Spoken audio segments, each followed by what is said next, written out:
বন্ধুরা, সানডের স্পেশাল খাবার দাবার নিয়ে চলে এসেছি। আর আজকে আবার টাইম মতো চলে এসেছি, কিন্তু একটু দেরি হয়ে গেছে। যাই হোক, আজকে ঝটপট তোমাদের মেনুগুলো দেখিয়ে ফেলি। হ্যাঁ, তা মেনুতে তো এই যে প্রথমে ধোয়া ওটা ভাত রয়েছে। আচ্ছা, আর রয়েছে সঙ্গে ইলিশ মাছ ভাজা আর ইলিশ মাছের তেল। আচ্ছা, আর রয়েছে ইলিশ মাছের মাথা দিয়ে চাল কুমড়ো ঘন্ট। ঠিক আছে, আর এখানে রয়েছে একটু চিংড়ি মাছের ঝোল।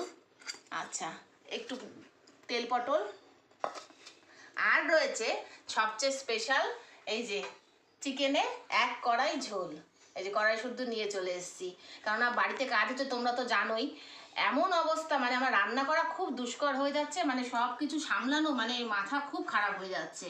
চারিদিকে ধুলোবালি, মানে আমি রান্না করে কড়াইটা ঘরের ভিতরে ঢুকিয়ে নিয়ে এসেছি, মানে কিছু করার নেই আমার এইরকম অবস্থা।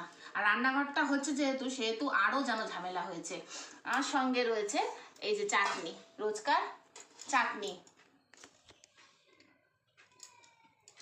আচ্ছা, চাটনি তো থাকবেই লাস্ট পাতে। তা এই আজকের আমাদের খাওয়া দাওয়া, রবিবারের স্পেশাল।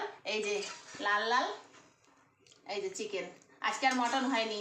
ছেলে বললো, মা রোজ রোজ মটন খাওয়া ভালো না, আজকে আর মটন করো না, চিকেনটাই করে ফেলো, চিকেনই করো, আজকে চিকেনই থাক। তাই চিকেনটাই করা হলো, বুঝলে তো। যাই হোক, তাহলে আমরা আমাদের খাওয়া দাওয়াটা কন্টিনিউ করি, আর বেশি বাড়াবো না তোমাদের সাথে। পরে আবার কথা হবে অন্য কোনো ভিডিওতে। ততক্ষণের জন্য টাটা।